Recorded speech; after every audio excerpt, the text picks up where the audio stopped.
You're listening to Locked On Now NHL, local experts on the biggest stories throughout the ice. I'm your host, Kim Becker, and thanks so much for making Locked On Now your first listen every weekday morning. On today's show, Tuesday in the NHL consisted of a historic win and other very exciting games. Our Locked On NHL hosts are here to help break down the biggest games and the hottest starts to the season on Locked On Now. Let's start with Tuesday's biggest game. The biggest game. The Seattle Kraken got their first home win ever and second overall against the Montreal Canadiens on Tuesday night. Here is Locked On Kraken with more on the big home victory for the newest franchise. On Monday's episode of Locked On Kraken, I told you it was not enough to release the Kraken, that it was high time for this Seattle team to unleash the Kraken and show us what kind of hockey team they are going to be. My name is Erica Lindsay Ayala. I am your host of Locked On Kraken, and I'm coming to you live after the 5-1 victory over the Montreal Canadiens at Climate Pledge Arena. So that's unleashing the Kraken for sure, getting the first win for the franchise at home at Climate Pledge Arena. Check that off the list. Then you had the Seattle Kraken raising a banner in honor of the first United States team to ever win the Stanley Cup. That would be the Seattle Metropolitans. This is my New York Mets 7-line logo. Shout out to y'all. But that is a historic night against a storied franchise in Montreal, and the Seattle Kraken got it done.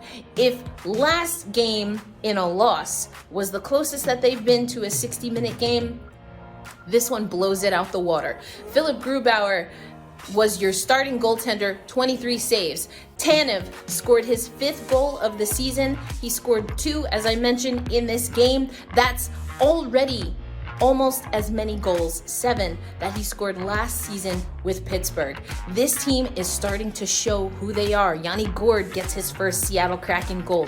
Ryan Donato gets on the board, gets the 5th goal for the Seattle Kraken. This was by far the most complete Seattle Kraken game and probably the closest that we've seen to what it means when I say it's time to unleash the Kraken. If you want more post-game analysis as the Seattle Kraken finish out their homestand, make sure you're following at Locked On Kraken, where I will give you post-game reactions and analysis just like this. Hold fast, stay true, let's go Kraken. The Canadiens continue to have a rough start to the season, falling to 1-6 after handing the Kraken their historic victory. Let's hear what Locked On Canadiens has to say about the tough loss. How about a dose of gloom along with your dose of doom? Hi everyone, this is Laura Saba of Locked On Canadiens. The Habs have just handed the Seattle Kraken their first home win as they kick off a road swing. And as we know, those West Coast games do not go very well for the Habs. Not much is going well for the Habs right now. And it's going to be time to ask the question. Marc Bergevin is at the end of his contract, or the final year of his contract. Dominique Ducharme has just been extended for 3 years. It looks like at the end of this season, there's going to be a house cleaning based on the current results on the ice. However, can the fan base wait that long? And can the Habs wait that long for change? Or will it be a season of mediocrity? For more on this, check out Locked On Canadiens with myself and my co-host Scott Matla, available wherever you get your podcasts. The Penguins took their first regulation loss of the year on Tuesday. Pittsburgh obviously knows plenty about winning and looks strong again this start to the year. So our Locked On Penguins host can try to decipher why all of that didn't equal a win on Tuesday. Well, they were bound to lose in regulation at some point, right? Hey everyone, I'm Hunter Hodes here with the Locked On Penguins podcast as the Pittsburgh Penguins fall to 3-1-2 for the regular season after a 5-1 blowout loss to the Tampa Bay Lightning. It was close for a while, but then 3 goals in the span of about 10 minutes in the second period put the game away. The Penguins are just not going to come back with all of the players they have out hurt, but still 8 out of 12 points to open the season with all the injuries and the COVID cases. That's basically the best case scenario. They will try to potentially have Sidney Crosby back for the Thursday night matchup against the Calgary Flames. For more on everything Pittsburgh Penguins, come check out the Locked On Penguins podcast at LO_Penguins on Twitter and on my Twitter at Hunter Hodes. Minnesota suffered its first loss of the season last time out, but the Wild bounced back quickly with a win over the Canucks in Vancouver. Locked On Wild tells us more of the feeling out of the state of hockey after a solid win. Hey everybody, Seth Topal, host of Locked On Wild here, recapping the Wild's 3-2 win over Vancouver to improve to 5-1 on the season. For the Wild, we got a much-needed early start in this game. Matt Zuccarello getting the scoring started. The Wild also got goals from Jonas Brodin and Matt Dumba. They got a nice bounce-back win from Cam Talbot. They got a great debut for Rem Pitlick, who added some juice to the third line. And the Wild got continued excellence from their fourth line of Nico Sturm, Nick Bjugstad, and Brandon Duhaime. And those guys continuing to pick up as Kirill Kaprizov continues to put zeros up on the scoreboard. And all in all, the Wild pick up a great win.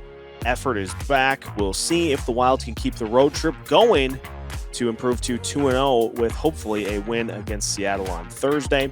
For more as to how the Wild were able to get back in the win column, make sure to follow along with Locked On Wild. Coming up, our Locked On NHL hosts help wrap up all of Tuesday's NHL action here on Locked On Now. Welcome back to Locked On Now. I'm your host, Kim Becker, and thanks so much for making us your first listen every weekday. Now let's turn it over to our Locked On NHL hosts for a recap of the rest of the action around the NHL on Tuesday. Let's go around the league. The Calgary Flames came into Tuesday as one of the many teams in the NHL off to a hot start this season, and Calgary built up a 4-0 lead en route to a 5-3 win over the Devils in Jersey. Locked On Flames has more on the 4th straight win for Calgary. What's up, everyone? It's Jess Belmosto from Locked On Calgary Flames, and I have 2 words for you. Andrew Mangiapane. Okay? 2 goals with 3 shots on net, and he's continuing to soar to this fantastic level. You know, I've been really big on him since I started the show, and of course, it doesn't get much better than this when you see a little young prospect, young new guy really blossom. So the Flames take the 5-3 win over the New Jersey Devils. It was a bit of a sloppy third period. PK Subban also had a questionable slew foot on Milan Lucic, so we'll hope that player safety takes a look at that. You never know what you're going to get with them. So tune into Locked On Flames wherever you get your podcasts, and of course on YouTube. Bye-bye. The Devils started the season strong as well with the pair of wins to kick off 2021, but have now lost 2 of 3. Our Locked On Devils host has more. What's up? This is Trey Matthews of Locked On Devils, and here is my post-game reaction. So, the New Jersey Devils came out on the losing end against Calgary Flames by a score of 5-3. It just flat out wasn't the New Jersey Devils' night as they let up 4 goals in the very first period, and they just unfortunately faced a red-hot Calgary Flames team because coming into this game, the Calgary Flames were leading the NHL in a lot of defensive categories, and the New Jersey Devils, they had a game plan. Unfortunately, it just didn't work, and we're just not at full strength. We're still missing Jack Hughes. We're still missing Miles Wood. We're missing our 2 starting goalies, and speaking of goalies, Nico Dawes couldn't ride the hot streak that he was having going back to the Buffalo Sabres game. He had to be replaced in the first period by Scott Wedgwood. And it, like I said, just was not the New Jersey Devils' night. But one of the positive takeaways is that it's nice to see that Pavel Zacha is getting off to a pretty good start to the season, as He scored 2 goals in this game. Dawson Mercer continues his hot streak, as well as he was able to get another goal. Dougie Hamilton contributed with 2 assists. So, overall, a 5-3 loss is not really the ideal way to lose if you're the New Jersey Devils, but at the same time, there's still some positives to take away. And unfortunately, we just ran into a very hot Calgary Flames team, because coming into this game, they were able to compete with the Washington Capitals in an OT matchup, and then they were absolutely dominant against the New York Rangers. So I said in the last show, which was this was going to be a challenge for the New Jersey Devils, and unfortunately, Calgary just came out guns blazing, and there was nothing New Jersey could do after period number 1. The Predators jumped out to an early 2-0 lead on the Sharks Tuesday and were able to keep hold of the game and finish with a 3-1 win over San Jose. Here is Locked On Sharks on what went wrong. Sharks drop 3-1 to the Nashville Predators, ending their 5-game road trip. I'm JD Young, joined by Kyle Demetrius. Kyle, is it time to worry about William Eklund's usage? In theory, no, because he's one of the better players on the team. In dinosaur coaching brain, which has turned to oatmeal, yes, because I guess when you're Brent Burns, you can make passes that go for icing 17 times in a row, but if you're William Eklund, you make one bad pass and it's benched for you. So I don't really get it. We'll get into it more on the podcast, but it's concerning that they're not getting a longer leash. Yeah, we will discuss Eklund's usage. We'll also talk about the red-hot Timo Meier, Couture, Jonathan Dahlin line, and cover all that needs to be said about the Sharks' 3-1 loss to the Nashville Predators. Make sure you find us wherever you get your podcasts: Odyssey, Anchor, Spotify, Apple, and of course, find us on YouTube at Locked On Sharks. And last but not least, the team that was once favored to win the Stanley Cup going into this season suffers yet another loss. This time to the Las Vegas Golden Knights, the Colorado Avalanche fall 3-1. Here is Locked On Avalanche with what the heck is going on in the Mile High City. What's going on, everyone? Chris from Locked On Avalanche here, and the Colorado Avalanche drop one to the Vegas Golden Knights 3-1 after a very positive showing in Tampa. You thought the Avs would build on that, and they came out yet again slow. And it took them pretty much up until the third period to really find their game. And it just wasn't enough. The Avs, again, are kind of trying to get too cute with the puck. And I just wish they would go back to game 1 of this season against the Chicago Blackhawks, where they were just throwing everything on net, and they saw a good return on that. They had 3 goals in the first 10 minutes of the game, and you don't see that right now.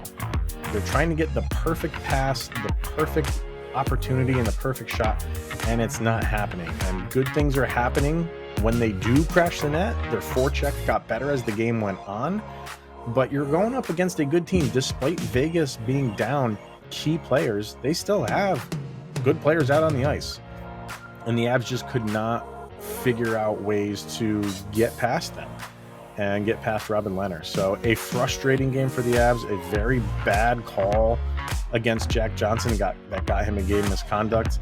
But in the end, the Avs just flat out need to start playing better. And, we're far enough into the season now where you should start seeing, if you're going to lose a game, okay.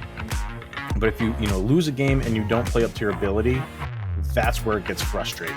And that's where the Avs are right now, in my opinion. So we'll see what happens. Another day off and then back at it. But right now, the Avs struggling to find some cohesion. And for all their updates on the Colorado Avalanche, definitely follow the Locked On Avalanche podcast and over on Twitter at LOPN. That's a wrap for us here at Locked On Now. Thank you for making us your first listen every weekday morning. For more on the National Hockey League and your team, make the second listen Locked On NHL and your team's Locked On podcast. I'm your host, Kim Becker. Locked On, your team every day.